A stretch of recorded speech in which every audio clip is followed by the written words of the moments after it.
3 संत एक साथ विट्ठल जी के मंदिर में गए। वो प्रसिद्ध संत, एक थे संत तुकाराम, दूसरे थे एकनाथ और तीसरे थे नरसिंह मेहता। एकनाथ जी महाराज गए विट्ठल भगवान के दर्शन करने, पंढरपुर की बात। माझा विठ्ठला तुम्ही धन्य आहे, माझा विठ्ठला फार तुमची कृपा आहे, तुम्हारी बहुत कृपा है। एकनाथ जी बोलते कि भगवान तुम्हारी बड़ी कृपा है कि तुमने मेरी पत्नी गिरजाबाई ऐसी पवित्र साध्वी स्त्री दिया है कि वो मेरे हर धर्म के कार्य में सहयोग करती है और मैं उसी लिए तेरा भजन कर सकता हूं। ये तेरी कृपा है कि मेरे को गिरजा जैसी स्त्री मिली है। गिरजाबाई उनकी पत्नी का नाम था, एकनाथ की पत्नी का नाम।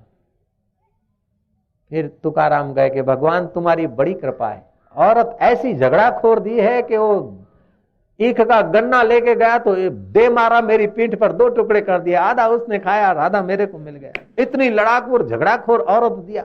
अगर तू बढ़िया देता तो मेरी ममता हो जाती, मोह हो जाता, तेरा भजन नहीं होता। स्त्री बड़ी झगड़ाखोर देकर भगवान तूने मेरे पर बड़ी कृपा की कि तेरा मैं भजन कर सकता। फिर गए नरसिंह मेहता के, भगवान तेरी बड़ी कृपा है, 2 होते तो एक दूसरे का चिंतन करते, तूने उसको ले लिया, अब अकेले बन गया, बस तेरे में ही मन लग जाएगा, तेरी बड़ी कृपा। हम बैरू बराबर है तो भगवान थोड़ी कृपान, बैरू बराबर दिए है तो ठाकुर जी थोड़ी कृपान, बैरू जातुरियो के ठाकुर जी तारी कृपा। जीवन जीने का ढंग यही है। हम लोग तो फरियाद करते, हाय रे हाय, गर्मी हो गई, हाय रे हाय, बरसात नहीं आती तो हाय रे हाय, बरसात हो गई कीचड़ हो गया तो हाय रे हाय, हाय रे हाय, हाय रे हाय, काई करो अंदाता, हरि रे हरि, हरि रे हरि, वारे वाह। राम राखे ते मरइये उद्धव जी, राम राखे ते मरइये।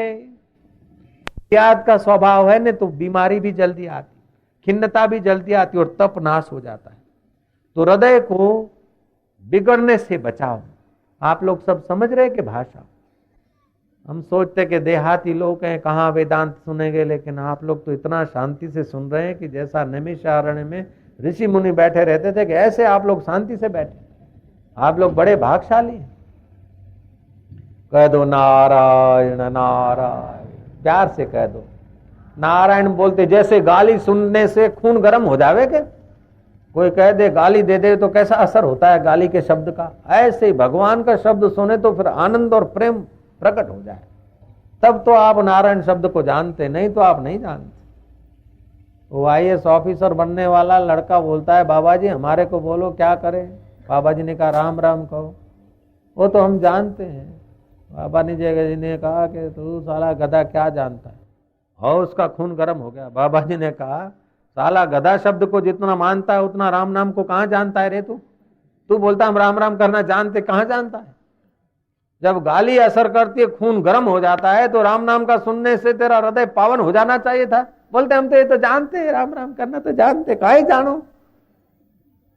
नारायण नारायण बोलो बोलो, नारायण नारायण नारायण नारायण नारायण नारायण नारायण। उसे स्नेह करते जाओ जो नर और नारी में बस रहा है। नारायण नारायण नारायण नारायण। एक बार भगवान श्री रामचंद्र जी ने, जो अखिल ब्रह्मांड नायक सच्चिदानंद घन परमात्मा है, रोना चालू कर दिया। भगवान रोए, हर जीव के रुदन को शांत करने वाले स्वयं रोए। और महाराज सुमित्रा की गोद में बालक था, कैकेयी के गोद में भरत थे, कौशल्या के गोद में सरकार। ऐसा रोए कि चुप न हो। अब तीनों माताएं प्रयास करें लाडले बेटे को चुप कराने को, लेकिन ठाकुर जी चुप नहीं। भगवान तो रोए खूब, ऐसा रोए। वो मोर पिंच का उतारा करो। बच्चों को कोई तकलीफ हो या बड़ों को नींद न आती हो तो मोर पिंच के 2-4 पंख बिस्तर के ऊपर बिछा दो, नींद अच्छी आए।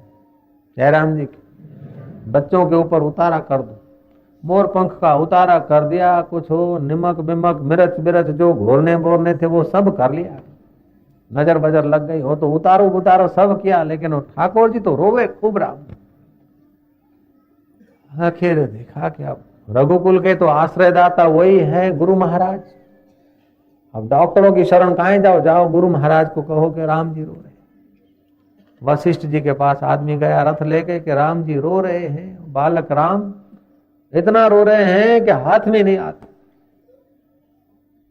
वशिष्ठ जी महाराज ने एक क्षण के लिए आंखें बंद किया कि हाँ ये भगवान की लीला है, मेरी गोद में आएंगे तब चुप करेंगे, आज मेरी मुलाकात करना चाहते अभी से ही, आश्रम में आकर रहेंगे तब की बात तब, लेकिन अभी ही मेरे अंतःकरण को, मेरी गोद को, मेरे जीवन को धन्य करने के लिए भगवान क्या कर रहे हैं।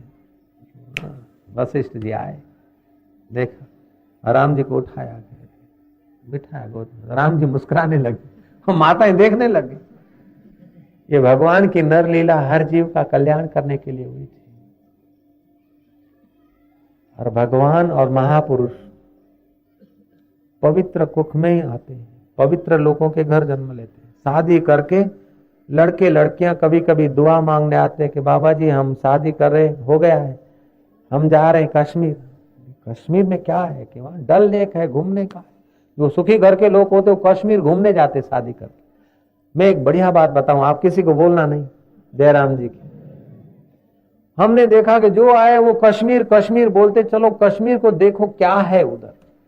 तो हम 1.5 दिन के लिए गए थे हवाई जहाज से, किसी मकान में ठहरे थे, और जिस लेक में वो जाते तालाब में, वहां बोट होते, बोट माना नाव, नाव में छोटे छोटे घर बने, उसमें बाथरूम होता है, रसोई होती है, दीवान खाना होता है, छोटे छोटे कमरे होते हैं पार्टियों के, बड़ी बड़ी नावों में 200 रुपया 100 रुपया 500 रुपया रोज का किराया होता है।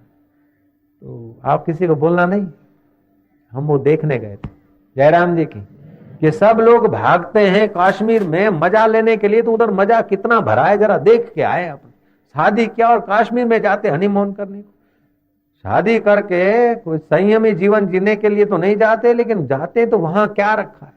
वो हाउस बोट देखी तो उसमें एक घर होता है, एक कमरा होता है, एक रसोई होती है, एक बाथरूम होता है। मैं क्या ये तालाब के अंदर जो कमरे हैं उनको पानी कहां से मिलता है? बोले बाबा जी ऊपर डिग्गी लगी है, हैंडपंप, उधर टंकी भर देता है नौकर, और फिर बाथरूम में, रसोई घर में, और उसमें आता है। अच्छा, तो मैंने क्या वो बात लेटरिन बाथरूम का पाइप कहाँ जाता होगा? वो मैंने देखा तो पाइप तो वहीं जा रहा है, एक जगह तो वो मसाला जा रहा है, दूसरी जगह से हैंडपंप से पानी आ रहा है। ये जवान पीकर अपने को भागशाली मान रहे, कितनी हालत खराब हो रही है। बिल्कुल मेरे आंखों देखी, और आप भी अभी भी देख सकते, गारंटी है। अब तालाब में जो बोटें खड़ी वो उसका मसाला जाएगा कहाँ? कि वहीं जा रहा है, लेटरिन बाथरूम का पाइप वहां जा रहा है तालाब में नीचे, और वहीं से हैंडपंप से पानी ऊपर उठ रहा है, वही मसाला पी रहे हैं, और अपने को बोलते हैं मजा लेके। मजा के लिए आया? मुसीबत करके आया? भ्रष्ट होके आया क्या? तो ज्यादा जो पैसा होता है ना हराम का, वो बच्चों की बुद्धि हराम कर देता है। जयराम जी की खोटा पैसा जो है ना, खोटे रास्ते ज्यादा जाता है। इसलिए बहुत पैसा बढ़ाने की चिंता मत करो, बड़े मकान बनाने की चिंता मत करो, बड़ी गाड़ियां लेने की चिंता नहीं करो। चिंता इस बात की करो कि आयुष्य खत्म हो रहा है, मनुष्य जन्म दुर्लभ था, वो तुच्छ चीजों को बढ़ाने और बनाने में जा रहा है। जिससे मुक्ति मिलती थी वो मनुष्य जन्म संसार में नाश हो रहा है। अपना समय बचाओ, एक आध घंटा काम करो, 2 मिनट फिर अपने अंदर आ जाओ कि प्रभु ये सब तेरी शक्ति से मन को मिली, मन की शक्ति से तन को मिली, काम हुआ। हे प्रभु ये कार्य तो संसार का है, लेकिन तू संसार से पार चैतन्य आत्मा परमात्मा, तेरी जय हो प्रभु, तेरी जय हो। आप ऐसा करेंगे आपका व्यवहार बंदगी हो जाएगा।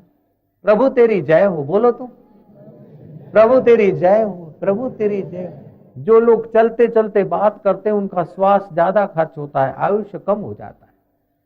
चलते चलते चलते बात करे, जोर जोर से बात करे, चे चे चे चे चे चे चे चे चे चे, ये तो चिड़ियाघर थोड़े हैं। नहीं, बात कम करनी चाहिए। खेतों में माया खेती तो वह बातें भी चालू रखे, काटना भी चालू रखे। एक तो शरीर से शक्ति खर्च हो, दूसरी मगज की शक्ति खर्च हो। फिर थोड़ी देर में माँ तो दुखे है, माँ तो नहीं दुखे तो बलून दुखे है। 3 प्रकार से शक्ति का ह्रास होता है। व्यर्थ का बोलने से शक्ति का ह्रास होता है, जोर से बोलने से शक्ति का ह्रास होता है। आप वाणी बोलते हो उससे शक्ति खर्च होती है। अब सत्संग के लिए बोलना पड़ता है इसलिए बोलते हैं, नहीं तो जरूरत नहीं है। गाय कब बोलती है? जब जरूरत पड़ती तब बोलती। व्यर्थ को नहीं हमा हमा करती, जरूरत पड़ती है। माँ आदमी तो व्यर्थ का गप्पा सप्पा लगावे। तो एक तो जोर से बोलने से, चलते चलते बोलने से वाणी खर्च होती है, शक्ति नाश होती है। दूसरा, खाम खा के विचार करने से, संकल्प विकल्प करने से शक्ति खराब होती है। तीसरा, काम विकार से शक्ति खराब होती है, ब्रह्मचर्य के नाश से। बच्चे 15 साल के हों अथवा 35 साल के हों, बच्चे बहू हैं, उनको ब्रह्मचर्य का किताब जरूर पढ़ाना चाहिए, बार बार पढ़ाना चाहिए। स्त्रियों को नारी धर्म किताब बार बार पढ़ाना चाहिए तो वो महान नारी हो जाए। भगवान या भगवत प्राप्त आत्माएं आना चाहती है, लेकिन तुम्हारा घर, तुम्हारा हृदय पवित्र होगा तो आएंगे। प्रदोष काल में किया हुआ मैथुन और भोजन रोग को और मुसीबत और चिंता को जन्म देता है। संध्या का समय प्रदोष काल, उस समय भोजन अथवा संसार व्यवहार नहीं होता।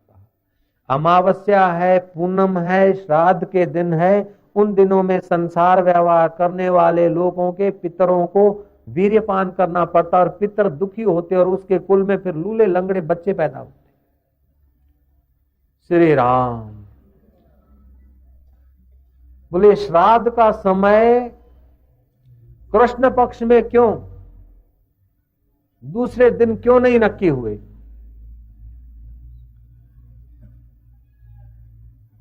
इसकी एक कथा है।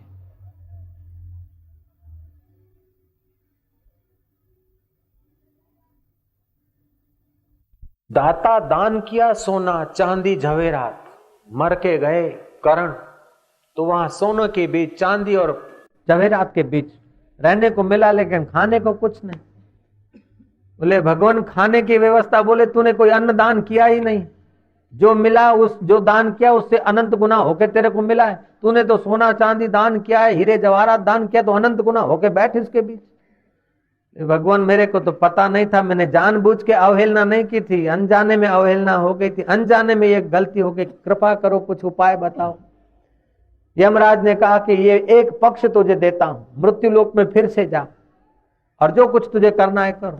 मृत्यु लोक में आए साधु, ब्राह्मण, अनाथ, गरीबों को दया करके भोजन कराया और साधु संतों को विनंती करके भोजन कराया। लूला, लंगड़ा और जो कृपा का पात्र होता है उन पर दया की जाती है, और जो कृपा करते हैं उनके चरणों में दान किया जाता है। दया और दान में फर्क है। जयराम जी की, जो अनाथ हैं उन पर दया की जाती है, और जो विद्वान है, पवित्र हैं, साधु ब्राह्मण हैं, उनके चरणों में दान किया जाता है। तो उसने अन्न का दान किया, दया किया और महाराज कई लोगों को तृप्त किया। 15 दिन तृप्त करके जब पहुंचे करण, तो यमराज ने कहा कि अब तो तू बस खूब अनंत गुना भोग इधर भोगो। बोले महाराज, मेरे जैसी कोई गलती कर जाए तो, बोले उनके पितरों में जो इसने कुछ किया न किया हो, इस 15 दिन में जो श्राद्ध करेगा तो उनके पितरों को यहां तृप्ति मिलेगी। और अमावस का दिन तो ऐसा है कि जो इनका नाम जानते हो, अनजान व्यक्तियों के लिए भी किया हुआ तर्पण, श्राद्ध, अर्घ्य उनको पहुंचता है। और 13 को किया हुआ श्राद्ध आदि जो युद्ध में अथवा एक्सीडेंट से मर गए उनको मिलता है। नवम को किया गया बच्चों को और अनजान प्राणियों को एक्सीडेंट से या कैसे ही मृत्यु हो गई है उनको मिलता है। जिनका नाम जानते हो, कुल गोत्र जानते हो, नाम और कुल गोत्र का चिंतन करके फिर श्राद्ध कराना चाहिए, तब वहां ठीक से पहुंचता है। श्रद्धया यत् क्रियते तति श्राद्ध, जो श्रद्धा से किया जाए उसको श्राद्ध बोलते हैं। आज का अर्धनास्तिक आदमी और नास्तिक आदमी समझता कि मैं यहां कहूं तो मेरा बाप को मंदसौर में कैसे मिल जाएगा।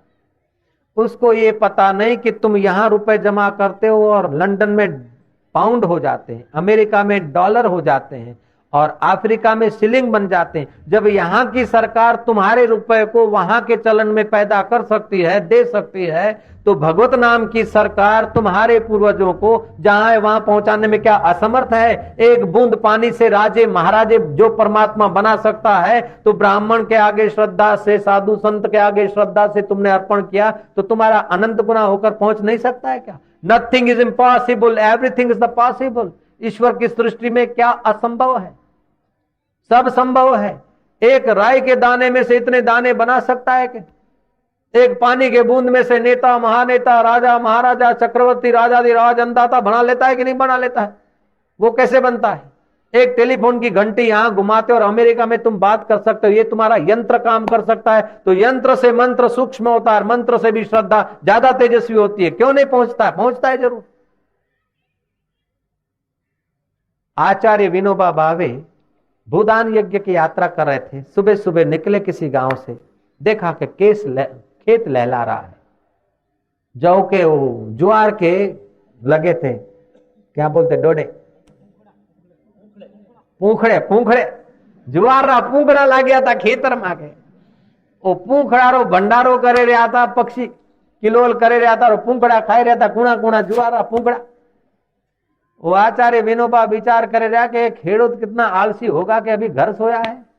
वो खेत तो पोखड़े तो अभी साफ कर रहे हैं पक्षी। किसान कहां गया होगा? 10 कदम आगे गए तो देखा कि माचिया, माचड़ा बोलते के, मचान पे वो खेडूत बैठा और प्रभातिया गाय रहा था। प्रभातिया समझो कि सुबह सुबह भजन गाय रहा था। आचार्य विनोबा ने पूछा कि खेत किसका है? बोले महाराज है तो भगवान का, लेकिन ये दास के 7 बीघा जमीन है। तो ये कि जुआर तारी है, पुंखड़ा तारा है कि? हाँ के मारा है। तो के पक्षी खाए रहा है और तू भजन गाए रहा है? बोले बाप जी पक्षी भगाने को अटे आया हूं, बैठा हूं माचड़ा पर। माचिया बोलते हैं, माचड़ा तो समझो हो गए, अन्नदाता समझे रहा हो, सब अन्नदात्री थे समझे रहा हो। हाँ डागरो समझोगे? डागरा माथे बैठो हूं पक्षी भगाड़वा के। अरे के पक्षी तो खाए रहा है कि बाप जी रात भर भूखा वेगा, रात भर बेचारा चुपचाप बैठा वे, डाल खारे पकड़ी ने झाड़ माते आपे तो ऊंघो हो तो बेचारा लटके रहा रात भर। अभी सुबह सुबह हुआ है तो जरा थोड़ा थोड़ा नाश्ता कर ले, फिर उन्हों को भगाऊंगा। वो तो पूंखड़ा का नाश्ता करे और मैं भजन का नाश्ता कर लूं, फिर भगाऊंगा। आचार्य विनोबा पूछे कि ये रोज ऐसा नाश्ता करेंगे तो तारे ज्वार के पूंखड़े कितने बचेंगे? कोई हिसाब करा कि कितना खा जाएगा? बोले महाराज हिसाब करो, ये करो वो करो, और दो वर्ष अकाल पड़े तो कितना घाटा पड़ता है। और मन, आदमी का मन छोटा होता है तो फिर भगवान भी, कुदरत भी जरा मन छोटा कर देती तो मुसीबत में पड़े। मन तो जरा बड़ा रखना पड़े के बाद। अरे के मन बड़ा रखता है, फिर वो पूंखड़ों में से कितना ज्वार चला जाएगा हिसाब करा है कि बाप जी एक दाने से सैकड़ों दाना एक पूंखड़े में डाल देता और छोड़ मुफ्त में मिलता है। जो जिसने एक ज्वार के दाने में सिर्फ इतने दाने बना देता है, जिसने पक्षियों को पैदा किया, मेरे को पैदा किया, ज्वार को पैदा किया, वो सब हिसाब जानता है। बाप जी मैं तो भजन करो, राम जी की चिड़िया और राम जी का खेत, खा ले मेरी चिड़िया तू भर भर के पेट। ऐसे भारत में किसान है, खेडूत है। तो बंदूक बनावे, गिलोल बनावे, धड़ाक धड़ाक। अरे तो इतनी वो टीवी और रेडियो को धड़ाक धड़ाक कर दे के, खोटा खर्चा बंद कर दे के, वो मोड़ा में पान डालो, चूना लो, धड़ाक धड़ाक करो, फिल्म देखो, खोटा रास्ते जाओ, वो धड़ाक धड़ाक करो के? सत्कर्म में धड़ाक धड़ाक करे और कुकर्म में तो दे धमाधम करे। अब आखिरी छोटा सा, आपको देर तो नहीं हुई? टाइम हो गया है। कल सुबेरे फिर मिलेंगे अपने 9 बजे के आसपास। कल का दिन कथा है, परसों सुबह थोड़ी देर के लिए है। अकबर का खोजा, पान लगाने वाला, वो गया चूना लेने को। बीरबल उस समय 11-12 साल के थे और पान की दुकान थी, तो सुपारी काटता था और मुंह में उसको भगवान का नाम था। बुद्धि उसकी तेजस्वी थी। खोजा ने बोला क्यों चूना वूना रखते हो, एक पाव भर चूना चाहिए। बीरबल ने यूं देख के बोला पाव भर चूना क्या करोगे? राजा साहब ने मंगाया, अकबर ने। बीरबल से छुपा नहीं रहा। बीरबल का एकाग्र मन था। सारस्वती मंत्र जप करने से बुद्धि तेजस्वी होती है। बच्चों को सारस्वती मंत्र पढ़ाओ, बच्चे तेजस्वी हो जाएंगे। बीरबल ने देखा कि बोला ये तो चूना मंगाया है, तेरे को खिलाएंगे अपने सामने और तू मर जाएगा खोजा। बोले तोबा तोबा, खुदा खैर करे बंदा लहर करे। बोले बंदा लहर तब करे जब अक्ल का उपयोग करेगा, तब नहीं तो फिर बंदा मुसीबत पैदा कर देगा। बोले अब क्या करूं, भाग जाऊंगा तो भी तो राजा पकड़ा के मार देगा। नहीं, ऐसा करो, चूना तुम ले जाओ, लेकिन पहले घी पी लो। घी पी लो तो घी को चूना पचा लेगा और चूना को घी पचा लेगा, खोजा तू जिंदा रह जाएगा। बोले ये बात है कि ये बात है कि अच्छा घी है तुम्हारे पास के? कल लाया हूं 2 सेर। थोड़ा घी ले लिया, चूना ले लिया, घी पी लिया और चूना लेकर अकबर के पास पहुंच गया। अकबर ने कुर्सी डाल के कहा कि नालायक, कल पान में चूना इतना डाला मेरी जीभ कट गई। चूना से क्या होता है अब तेरे को पता चलेगा, मेरे देखते देखते खाओ। भाला वाला को बुलाया कि इसको चूना खिलाओ। वो भालेदार खड़े हो गए। खोजा तो मस्ती से खा रहा है, क्योंकि उसको ज्ञान था कि गुरु मिल गया था, पहले घी पिला दिया था। घी पिला दिया था, मौत करने वाला चूना अब क्या मौत करे। ऐसे ही सत्संग रूपी घी पी लो, फिर मौत क्या करेगी तुम्हारा। महाराज तो मजे से जैसे मक्खन खावे ऐसे खावे। उसको तो अंदर तरकीब थी, घी पिया हुआ था कि घी चूना को पका लिया, चूना ने घी को पचा लिया। चूना खाया। अकबर बोलते जा अब घर मर। खोजा घर चला गया, बराबर नींद बींद करके, और महाराज शाम को हाजिर हो गए। बोले तू जिंदा कैसे? बोले जिंदा हूं बस ऐसे महाराज। बोले चूना खाया पाव भर, तू मरा क्यों नहीं? बोले महाराज वैसे तो मर जाता, लेकिन वो चूना बेचने वाला जो लड़का था ना, वो बीरबलिया, वो बीरबल ने क्या पता कैसे जान लिया कि आप मेरे को चूना खिलाएंगे, अंधा था वो। मेरे को उसने युक्ति बता दी, मेरे को बोला घी पी के जाना, तो मैं घी पी के आया। बोले घी पी के खाने से चूना का असर नहीं होती? नहीं। बोले ऐसी अक्ल वाला लड़का? हाँ महाराज, जैसे आप सुपारी चबाते ना, कड़क सुपारी होती, सुपारी और बादाम मिलके आप चबाइए तो सुपारी आपके लिए मक्खन बन जाएगी। आप करके देखो, मैं करके आया हूं। तो युक्ति से मुक्ति होती है कि जो कड़ा मन हो तो उसको कुछ न कुछ मिश्रण कर दो, जो चंचल मन हो कुछ मिश्रण कर दो। चूना को पचाना है तो घी खा लो, घी को पचाना है तो चूना खा लो। लेकिन आपको ये खाने की जरूरत नहीं है। दुख को पचाना है तो हरि को प्यार कर लो, और सुख को पचाना है तो हरि का प्रसाद मान लो। आपका बेड़ा पार हो जाएगा। क्या जयराम जी बोल दो। अकबर ने देखा कि 11-12 साल का लड़का में इतना अक्ल है, बुलाओ उसको। देखा क्या प्रभावशाली व्यक्तित्व। अकबर ने 2 सवाल और पूछे कि 2 सवाल पूछता हूं, इसका जवाब अगर ठीक मिलेगा तो ये बच्चे मैं तेरे को मुख्य वजीर बनाऊंगा। ऐसा कौन सी चीज है जो एक चला जाए तो बाकी के सब 11 के 11 बेकार हो जाते हैं? 12 में से 1 गया तो कितने रहे? वजीरों ने कहा 11 रहे। दूसरे ने कहा, किसी ने कुछ कहा। बीरबल ने कहा कि 12 में से 1 गया तो 12 ही गए, सब गए। बोले कैसे? कि 12 महीने होते और सावन का महीना अगर खाली हुआ और नहीं बरसा तो किसान के 12 महीने गए कि? बीरबल के अकल वाला है। ऐसे 1-2 सवाल पूछे और बीरबल में उत्तर दिया, और जीवन भर बीरबल के साथ अकबर विनोद करते हुए ज्ञान को बढ़ाते थे। बीरबल जब मारे गए तो अकबर ने कहा कि इतना दिन तो मर्द के साथ जिए थे, अब तो इन वजीरों के साथ जीना पड़ेगा। अब जीना बेकार है। भले थोड़ा जीवन हो लेकिन बुद्धिमान के साथ जीवन जिए थे, खुश मिजाज आदमी के साथ जीवन जिए थे। तो अक्ल ऐसी होनी चाहिए कि पराये भी अपने हो जाए। जयराम जी की। और हम लोगों की अकल ऐसी होती है, आमली खाओ अकल, अपनों को भी पराया कर देते, चिढ़ते रहते। ए सोरा ए नहीं कियो, ए बौरे ए नहीं कियो, है कि गाय कूदी गई के पाड़ी नासी गई के वो भागे गयो के हाय रे दे डंडो है सो। डंडा मार मार के दूध दोए, वो दूध पीने वाले की तो सत्यानाश करे जाओ, काय करे जाओ। जिस पशु को पीड़ा सहते सहते दूध देना पड़ता है तो पीड़ा के वक्त उसका मन उद्विग्न होता है, दूध में उद्वेग का वाइब्रेशन आती। गाय को सहलाते हुए प्यार करते हुए, जिसके बच्चे भैंस का दूध पीते हैं उनके बच्चे बड़े होकर आपस में लड़ते हैं संपत्ति के लिए, और जिनके बच्चे गाय का दूध पीते हैं वो संपत्ति के लिए नहीं लड़ते हैं। क्यों? कि गाय तो वात्सल्य से देती है, गाय तो बछड़ा को देखकर दूध देती है, लेकिन वो काली भैंस तो खाण को देके दूध देती है, माल को देकर फिर देती है। भैंस स्वार्थी ज्यादा है। जयराम जी बोल दो क्या? इसलिए बच्चों को गाय का दूध पिलाओ, गायों पालो, गायों की सेवा करो। जैसे डोकरी मां की सेवा करते ऐसे डोकरी गायों की भी सेवा करो, इससे आपको कोई घाटा नहीं पड़ेगा। जयराम जी बोल दिया करो।